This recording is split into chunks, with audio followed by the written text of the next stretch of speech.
Hi, my name is Lily and welcome to my channel and welcome to my bookish Reddit React video.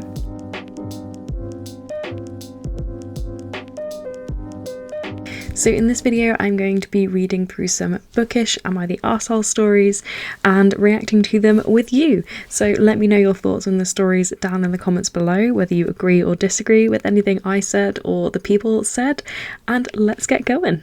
So the first story is from our relationship advice, so slightly different.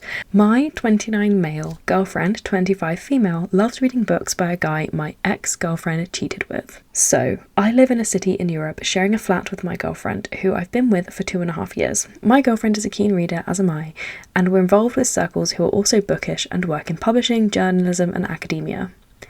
Over the last few months, my girlfriend has been reading a semi-local author, a guy in his early 30s who has published 2 books. They've both been pretty well received and have won awards. I've never read either of them.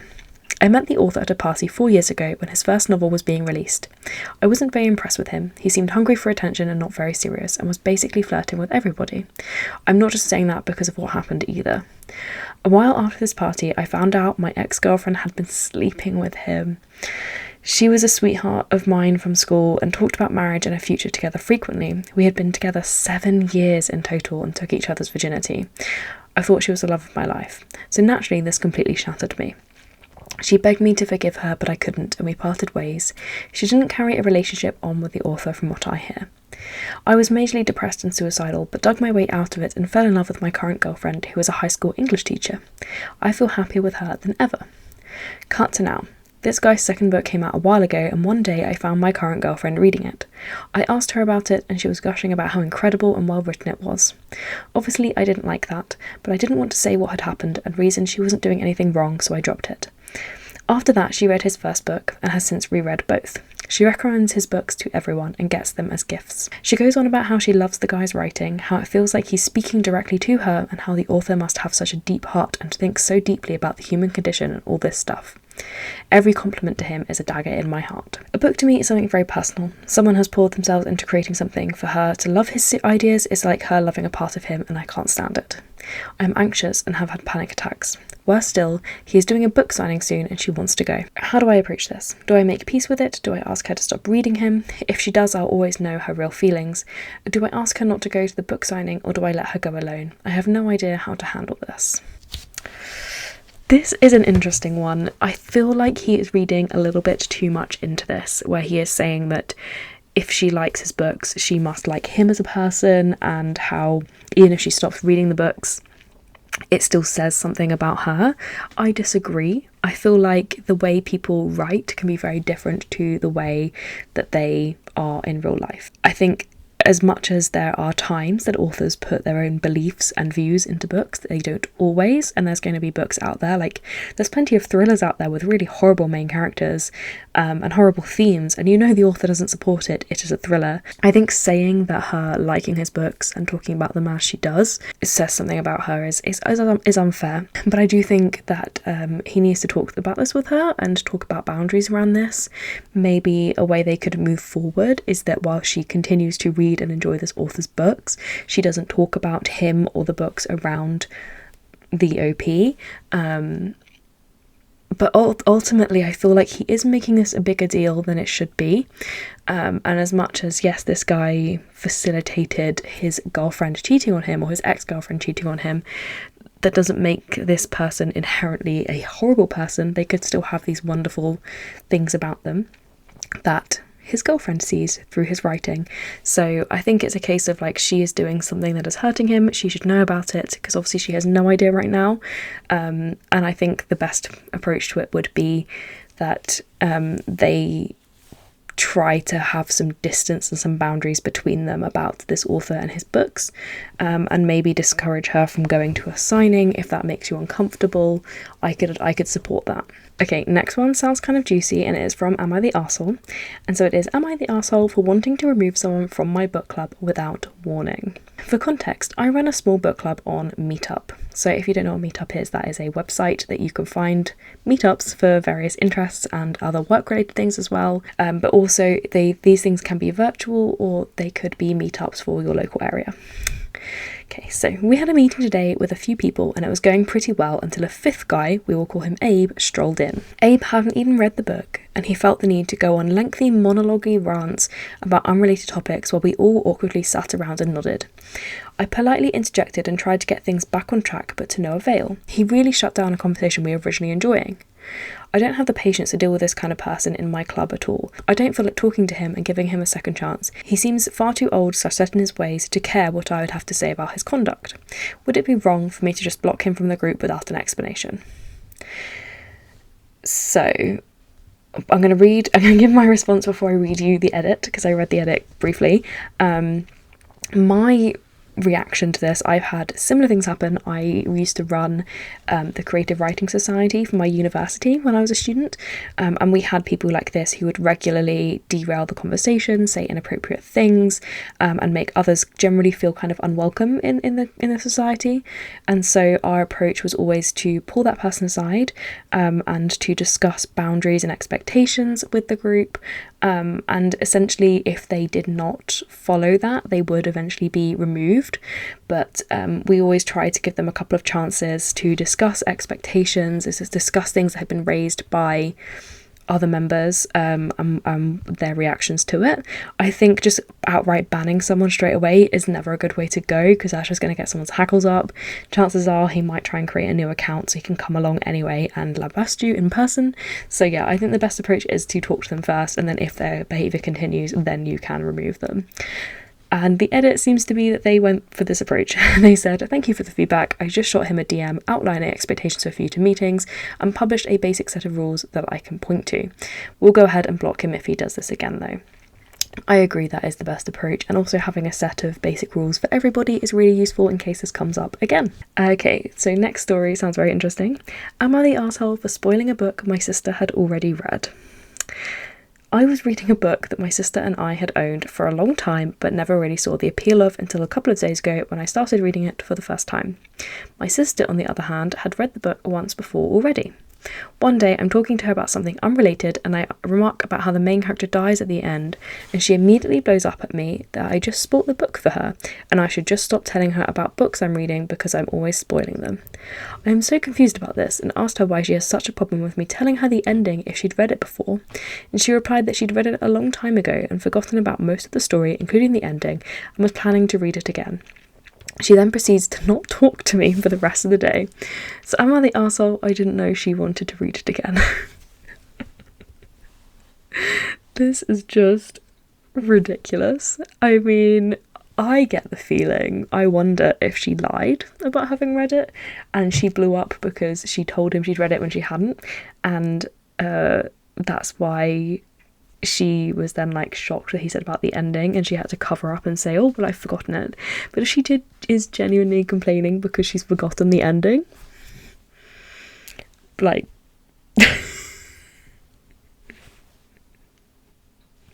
that's just not a thing. That's not a thing. You can't get mad about that, and especially if you haven't told them that you've forgotten the ending and that you want to reread it and you want it to be a surprise again. Like, I was once reading a book at school. It was the second Hunger Games book, and I was reading it, I was about a third of the way through at lunchtime, and one of my friends came over and said, "Oh, is that your first time reading this book?" And I said, "Yes." And she immediately said, "Oh, this is what happens at the end." And I lost my mind at this friend because I was not happy about that. And rightfully so, she was mortified and apologised and was like, "Oh, I don't know where that came from. I'm so sorry." And I feel like that is an appropriate time to get mad at someone talking about an ending of a book. But if you've told them before that you've read this book and you've read the ending, you can't get mad just because you forgot the ending. Okay, we have another book club one, which I am very interested in because I am part of 3 different book clubs. So this one is, am I the arsehole for making our book club explicitly dry, brackets, no alcohol, when it wasn't before? Okay, so the author has made an edit saying that they had edited it to say knitting, a knitting club, when actually it is a book club. And so I'm going to try and remember anytime she says knitting and crafts to replace it with books and reading. So it says here, I am the head of a reading club, or I guess book club, for my neighbourhood. We've been holding meetings and reading books for about 4 years now. We have historically been a dry club. It was never explicitly stated, but we were never really drank. However, 6 months ago, one of our long-standing members, Alice, started substance treatment for alcoholism. She had been struggling for a while with a public DUI incident, marital struggles, etc. I'm absolutely not judging her. Addiction sucks. I am so proud of her for getting help. We had someone new join, Melissa. On her first meet, she brought some wine with her. We explained that we don't drink, and she said, "Fine, more for me." Alice ended up leaving early. Once the night was over, I pulled Melissa aside to explain. She at first seemed apologetic, and it was not a big deal, of course. She didn't know up front. But when told about Alice's sobriety, she got defensive and said, sounds like a personal problem. She insisted that it's not her fault that Alice is an addict and that she shouldn't be expected to coddle her. She said something about what AA says, I don't remember, and how Alice is responsible for her own recovery. I told Melissa that in the future, if she'd like to join us, she can't bring alcohol. That Alice has been with our group for years and we are going to be supportive friends. She scoffed and said that she's an adult and won't be told what she can and cannot do. I said of course not, but that she wouldn't be welcome back with booze.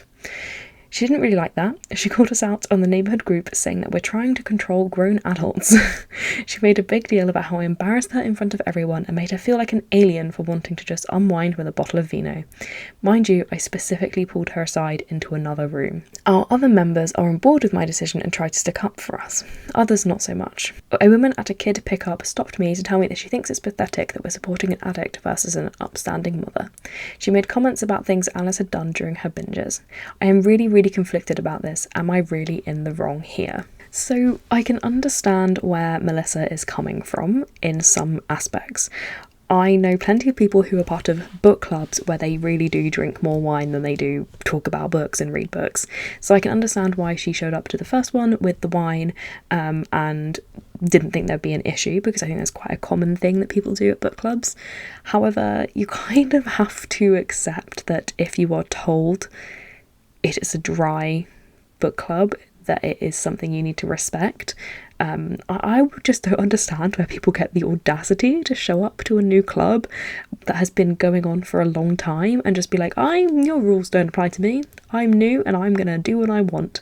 I've like I said, I'm part of 3 different book clubs. One of them is in person and it takes place in a pub. And I wouldn't show up to that book club and say, I don't like to drink. I would not like this to be in a pub. We must all now move to accommodate me. No, this book club has been going on for over a decade and that's not my place. They don't have to cater to me as the newcomer. If everybody else prefers it being in the pub, it stays in the pub. That is the reality. And so this is the opposite, where this book club has been dry for a long time to support Alice, and I think that's fair enough. Book clubs don't need alcohol. Even at my book club that is in a pub, very few people actually drink alcohol because a lot of them have to drive home afterwards. And so it's not a kind of, I don't know how to explain it, but it's not a requirement, I guess is what I'm saying, for book club. And she is a newcomer. She has to follow whatever the current standard for the book club is. And the reality is that is the current standard for her. So I don't understand the audacity, and I don't understand her lambasting everyone, and I think OP handled it very well, pulling her aside into a separate room and politely explaining the real reason why it's going on, and hopefully with Alice's permission. And I think it's actually really lovely that Alice's friends have all supported her in this way, because it's really important when people do get sober that they have the opportunity to engage socially in situations that don't involve alcohol, because especially in the West, there's a lot of emphasis on alcohol at social situations, and as a non-drinker, it's something I've struggled with in the past, where I'm not an alcoholic, I just don't like to drink, and a lot of the time people's social situations revolve around drinking, and it can leave us left out if we don't feel like we are able to join in. And so I think it's great that they're doing this, and I do not understand why Melissa is deciding that this is her hill to die on. If she wants to have a book club with wine, then she should start her own book club, to be quite honest. It sounds like there's plenty of people in this neighbourhood who are interested in drinking that she can create a wine and book club with. Okay, this is the final one. Am I the arsehole for making fun of my girlfriend for writing fan fiction and claiming it's actual writing? I'm gonna guess early that it's a yes. So, my girlfriend Abby, female 31, and I, male 33, have been together for a few months, and this Easter I was going to introduce her to my family. We haven't moved in together yet. Abby is quite smart. She has a PhD and works in her field. I only have a BA, so you can imagine my surprise when a hot and smart woman wanted to date me. Anyway, I digress. Abby's passion is writing, although she's never allowed me to read anything she's written. She dreams of writing a book and says she's practicing and trying to draft things. One day I was staying over and fell asleep, and she went to her office to write. When I woke up, I peered over her shoulder when she was writing and saw names that sounded familiar. I asked her about this, and sure enough, she admitted to writing fanfiction. Apparently, she already wrote 100,000 words and is working on her third one. She says it's writing practice and she loves it. I told her it's cringy, and if she was serious about her book, she'd write it by now, because she's pretty much already wrote 2 books, if they weren't fanfiction. She got silent and told me to leave her alone. When I introduced her to my family, I mentioned that she has a PhD. My brother and sister got impressed and asked about it. Abby tried to tell them, but I interjected and told them not to be so impressed because she wastes her time writing silly fanfiction. So I don't know how she even got her doctorate. It was meant to be a joke, but Abby was angry. Yeah, of course she was. She called me an asshole, and she wouldn't talk to me for the rest of the day and asked me to drive her home. I tried to come in, but she told me she wanted to be alone and write her fanfiction. I told her she was childish, but left anyway. I haven't heard back from her since then, and I told my sister, and my sister agreed with Abby. I tried to call Abby, but she texted me with arsehole and nothing else. My sister thinks I owe Abby an apology, but I don't think I did anything wrong, and yet Abby is annoyed. Was I really the arsehole here? Yeah, and the comments are overwhelmingly agreeing that he is indeed the asshole. I think, here's the thing, everyone can have their own opinions on whether fanfiction is real writing and all this kind of stuff, and as much as I think it's an asshole move to say it's not writing, the real asshole move here was him saying that in front of her family and saying that because she writes fanfiction, he has no idea how she got her doctorate. Like, you're not allowed hobbies. What? Like, does that mean she can't do anything you view as, like, below her? Is watching Marvel movies considered, like, below her now? I don't know. It's really strange, and I think saying that in front of family is just completely out of pocket, and especially because a lot of fan fiction writers aren't kind of as open about it and don't tell a lot of people that they write fan fiction. So it's most definitely a dick move to say that, because you have no idea how much someone tries to keep that a secret and whether they write stuff that they're happy with people knowing about. So it's just a dick move to tell anyone anyway, and the way he said it was awful. I think there is a difference between writing original fiction and fan fiction, because ultimately in fan fiction, by definition, you are taking something from someone else's writing. So if you're writing fan fiction with original characters, you are still taking a setting or a world and not building your own. Or if you are writing, what they call it, alternate universes, then you're taking someone else's characters but creating your own universe, and so you're never doing both. And so ultimately it's not as good writing practice, in my opinion, as trying to write your own fiction where everything is original, but you don't have to do the best kind of practice to get good. You know, like it doesn't have to be the most optimal thing. You know, of course the most optimal practice for writing is to continually write your own original things, but not everyone wants to do that, and that doesn't mean it's not a legitimate way for her to practice writing, especially if she enjoys it. You know, a big part of writing is learning how to construct a story, about how to do character development, about how to engage a reader, how to describe things, how to kind of create realistic dialogue, and all of that can be done through fanfiction. All of that. The only thing you miss with fanfiction is creating something entirely original, and ultimately I think that's probably the least important part to practice, because it's the craft of writing that is what you really need to hone before you're able to publish a book. So what she's doing, it might not be 100% the most optimal thing she could be doing. It is amazing. The fact that she's written over 1,000 word fanfictions, incredible. Not many people can do that. So she's clearly got some skill, and she's clearly got some passion. And yeah, I respect it entirely. So I can't believe that he is being so negative about it. I think there's this real stigma about fanfiction, especially because it's largely written by girls and women, and he can get in the bin. I think he might be single and just not realise it yet. So thank you for joining me on another dive into Bookish and Why the Arsehole stories. I hope you found these entertaining and interesting, and don't forget to let me know what you thought of all of these in the comments below. So thank you so much for watching. If you like this video, please give it a like and consider subscribing to see more content from me. All of my social media links are in the description below. And if you'd like to leave me a comment to let me know you are here, leave me a wine related emoji in the comments below. Thank you again. Bye.